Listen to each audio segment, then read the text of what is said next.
What's going on, everybody? The case against Ryan Routh just dropped. It's actually just the factual proffer in support of pretrial detention, but it's offensive because it included something that I think was unnecessary. I think most people would probably agree. At the very least, could have been redacted, but we'll get to that shortly.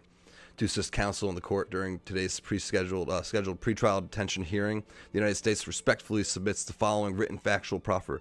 The below paragraphs describe the information the FBI has obtained through other members of law enforcement, witness interviews, the execution of search warrants and other legal process, forensics examinations, and testing, and other standard means of investigation as part of the active and ongoing federal investigation, because the facts are offered for the limited purpose of supporting the United States request for pretrial detention. The facts in this written proffer do not set forth all the information and evidence known to the United States in this ongoing investigation, which, to me, says, why did they need to include the dollar amount and a reward? I'm getting ahead of myself, but let's just give it, I want to give you a sneak peek. They included a written letter from Routh that essentially put a bounty out, and it's insane. The federal government is no stranger at redacting things and holding things back. Facts. On September 15th, 2024, former President of the United States, Donald J. Trump was golfing at Trump International Golf Club in West Palm Beach, Trump International, located at 3505 Summit Boulevard, in the Southern District of Florida. As the former president advanced, and the exact the address, I guess that's fine. It's a public filing, but again, maybe redact it. I don't know. It's the President of the United States. Easy enough to find. Don't make it that easy. As the former president advanced through the course, of a Secret Service agent who was part of the overall protective detail moved ahead of him in a golf cart and conducted a security sweep to identify any potential threats to ensure the safety and security of the former president along the route. The perimeter of the Trump International is surrounded by a chain link fence, and the southeast corner of the course is screened by tree and bush. The sixth hole on the course is near the southeast corner shown on the map below. Well, and let's see. Southeast corner, assuming this is oriented, north, south, west, and east. Southeast corner, I'm guessing, is somewhere around here. This guy's somewhere around here. While the former president was on the fifth hole, the agent cleared the area along the sixth hole. Specifically, the agent rode on a golf cart along the chain link fence that separated the sixth hole from Congress Avenue and Summit Boulevard. So which one's Congress, which one's Summit? Your guess is as good as mine. At approximately 1:30, the agent spotted the partially obscured face of a man in the brush along the fence line. The man was later identified as Ryan Wesley Routh. Routh's position was directly in line with the sixth hole. The agent then observed a long black object protruding through the fence and realized the object was a barrel of a rifle aimed directly at him. The agent jumped out of the golf cart, drew his weapon, and began backing away. The agent saw the rifle barrel move, and the agent fired at Routh. And let me just jump in chat, make sure everything's going smoothly here, and say hello to everybody. Dons, what's going on? Yeah, this is why at this point I feel like I'm doing more redacting in my thumbnail than they've done in this case, and it's crazy. Because I'm through page 1, and there's already some stuff I would have redacted. I don't know how can they explain this. And maybe I'm being overly protective, but the guy's been the attempt has been made on his life twice now. So yeah, maybe it's time to be overly protective. The agent jumped out of the golf cart, drew his weapon, and began backing away. The agent saw the rifle barrel move, and the agent fired at Routh. The agent took cover behind a tree and reloaded his weapon, then looked up and saw that Routh was gone. The agent called out over his radio that shots had been fired by the agent and that there was a subject with a rifle. The position Routh occupied when the agent first noticed him was directly in line with the sixth hole green. Former President Trump was playing the fifth hole when the agent fired at Routh. Secret Service agents immediately removed the former president from the area upon hearing shots fired at the sixth hole. Federal Bureau of Investigation agents searched the area where Routh had been hiding in the tree line. FBI agents located an SKS semi-automatic 7.62 39 caliber rifle with a scope attached and an extended magazine. The rifle was loaded with a total of 11 rounds and had a round in the chamber. The serial number on the rifle was obliterated and unreadable. The agents also found a digital camera, a backpack, and a reusable shopping bag hanging from the chain link fence, as shown in the picture below. So we've all seen this picture, I think, by now. I think I did. I must have forgotten the 2016 incident. You can remind me, Don's. That's the funniest thing. I'm not sure what you're referring to, Leslie. The backpack and shopping bag both contained plates. The backpack, subsequently, preliminary ballistics testing showed that the plates were capable of stopping small arms fire. Okay, I see. So that was he's providing cover and concealment for himself a little bit over here. He's some will to survive. Well, not a complete suicide mission, let's say. The photograph below shows the obliterated serial number. Okay, right, I see it right here. You see that? Got it. Shortly after the Secret Service agent fired at Routh, a civilian driving in the area observed Routh running across the Summit Boulevard towards a black Nissan Xterra, bearing a Florida license plate parked nearby. The witness and Routh made eye contact. The witness observed Routh get into the vehicle and flee at a high rate of speed. The witness took photographs of the Nissan Xterra and wrote down all but the last digit of the license plate number. The witness immediately reported these observations to law enforcement. Now, my question to you is, but for this witness, would this guy have gotten away? You have to wonder. What was this? What a Caddyshack disaster. Officers from the Palm Beach County Sheriff's Office and Martin County Sheriff's Office located the Nissan Xterra as it traveled northbound on I-95 at approximately 2:15 p.m. MCSO initiated a motor vehicle stop. Routh was the driver and sole occupant of the vehicle. During the stop, law enforcement transported the witness to the scene, and the witness positively identified Routh as the same individual the witness had previously seen entering the Nissan Xterra after fleeing from Trump International. And Trump's been praising this lady. Thank God for this lady. Law enforcement discovered that the license plate on the Nissan Xterra was not registered to the Nissan Xterra. During a search of the Nissan Xterra, FBI agents found 2 additional license plates. The agents also found 6 cell phones. One of the cell phones contained a Google search of how to travel from Palm Beach County to Mexico. This guy was trying to survive. The agents also found 12 pairs of gloves, a Hawaii driver's license in the defendant's name, a passport in the defendant's name, and documents including the following: a handwritten list of dates in August, September, and October 2024 and venues where the former president had appeared or was expected to be present. What? So that's advance, like places that he's going to be. So this is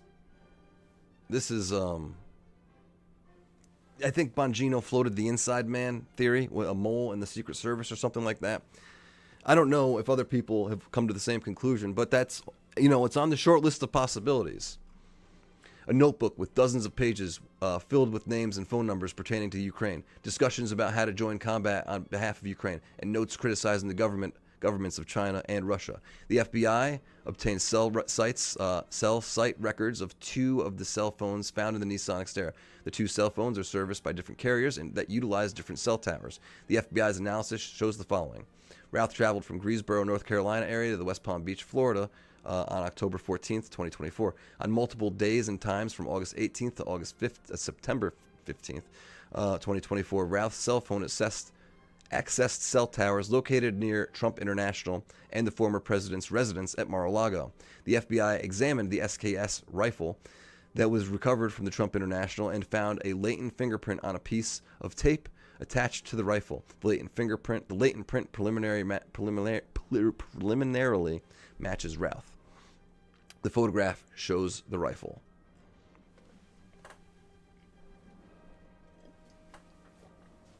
I'll let you take a look at the rifle.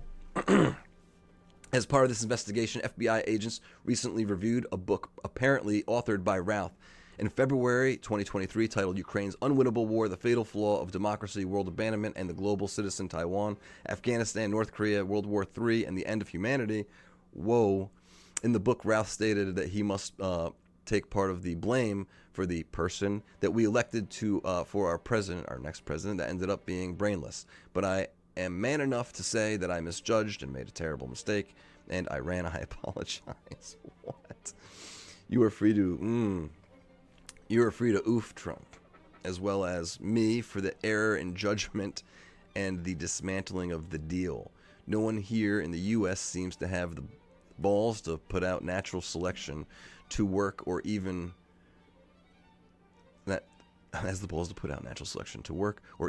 unnatural selection. I don't know. I don't know who the DOJ put together this filing, but we're just trying to detain the guy. I don't know why they need these details,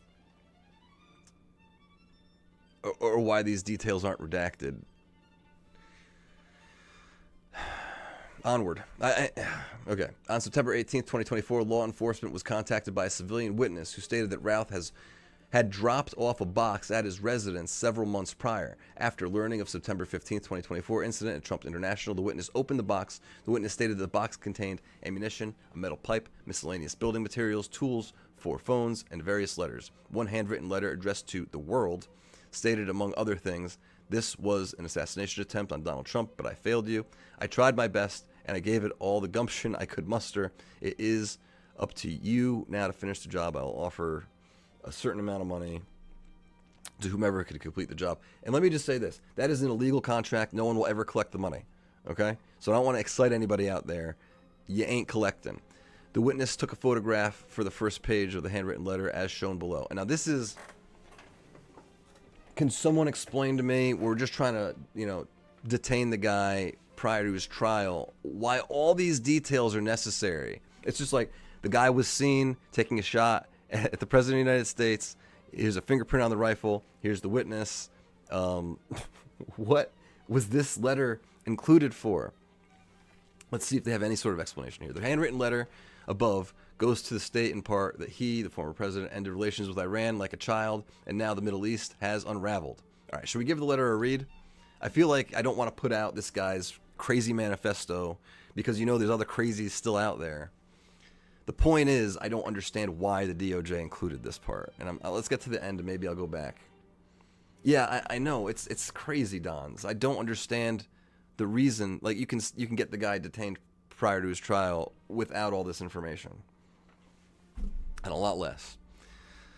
On or about December 20, 2002, Routh was convicted in Greensboro, North Carolina, of possession of a weapon of mass destruction, a binary explosive device, in violation of Section 288-8 of the North Carolina General Statutes, a Class F felony. Class F felonies in North Carolina are punishable up to terms of up to 59 months incarceration. On or about March 3rd, 2010, Routh was convicted multiple counts of possession of stolen goods in violation of Section 14-71.1 of North Carolina General Statutes as a Class H felony. Class H felonies in North Carolina are punishable by terms of imprisonment up to 39 months incarceration. And then that's respectfully submitted. That's the sloppiest. I don't understand it. That was it. And so the letter says, this is just the first page. That's all we got. Dear world, this was an assassination attempt at Donald Trump, but I am so sorry that I failed. I tried my best and gave it all my gumption or something like that. I could muster it is up to you. And I'm going to skip over this part because I have a little more taste than the Department of Justice. Everyone across the globe, from the youngest to the oldest, know that Trump is unfit to be anything, much less a U.S. president. U.S. presidents must, at bare minimum, embody the moral fabric that is America. Joe Biden influence peddling and all kinds of scandals over there, but let's forget about that. And be kind and caring and selfless and always stand up for humanity. Trump fails to understand any of, and I'm guessing the next word is going to be this. Okay. This did not need to be included in any way, shape, or form. Why would they include this but to antagonize people? You have the witness, you have the weapon.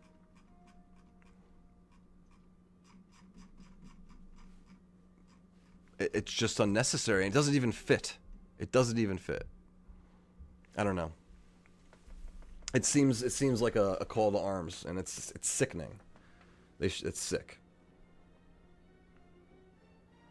Yeah, I know. That's the Republicans, the right, Trump and his supporters, that they're the hateful ones, but it's so visceral on the left.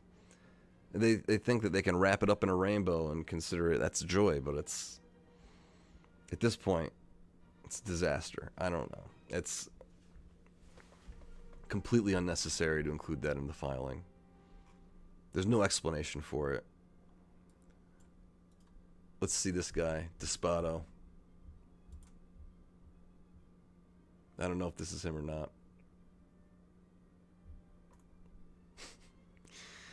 You can't get a picture of the guy who filed the thing. Assistant U.S. Attorney Mark D. Despodo. And then you Google Mark D. Despodo and you get pretty much Jack. Mark Despodo Esquire. Yeah, this sick guy. Anyways, the kids have got, don't both sides have its extremes? Yes, Zubir, but I gotta tell you, man, it's this is what you call, it's on its face extreme. And there's, oh my gosh, what just happened? You know, I'm not the only one who's offended by it, let's say, right? So let's see. Donald Trump Jr. What the F? Why is Kamala's DOJ publicizing Ryan Wesley Routh putting out a bounty on my dad's head? Because remember last week when I told you they were encouraging the ongoing violence? What do you think? Is there any other way to explain this? Strange how this sociopath letter is out in a week, but when a who's kind of shooter kills a bunch of kids at a school. I'm paraphrasing here. The manifesto is hidden for months. Just make sure you're paying attention to the differences. Yeah, and I've seen other things like this. It's just inappropriate. It didn't need to be included. You had them. Yeah. I guess it goes to say that, obviously there's intent. Why not redact that part of the letter if it's a confession? But you don't even have it verified. I guess, okay. The witness says he delivered this box. Inside this box is his handwritten letter. Redact it at the very least. At the very least. You could have redacted that part. All right, everybody. Thank you for joining us. We went through the whole filing pretty quickly. Most of it makes sense, right up until they publish this letter unredacted. Let's say that's the main problem that I'm taking with it is, the government knows how to redact things. If you make a FOIA request for a phone directory of the government, they're going to be redacting people and their numbers, and they'll find a way to redact a phone directory. Okay, this is inexcusable. I don't know. Very disappointing. Obviously, the Department of Justice has been weaponized, and this is a bridge too far, if you ask me. I got to get the kids to jiu-jitsu. I appreciate everybody joining me on this short stream. It's not great. I wish I had good news to report. That's not this. This is not good. All right, everybody. Be well. I'll see you next time. If you want to help out the channel, hit the subscribe button. It's free, and it helps tremendously. So I really appreciate it. Everybody, thank you so much. Be well.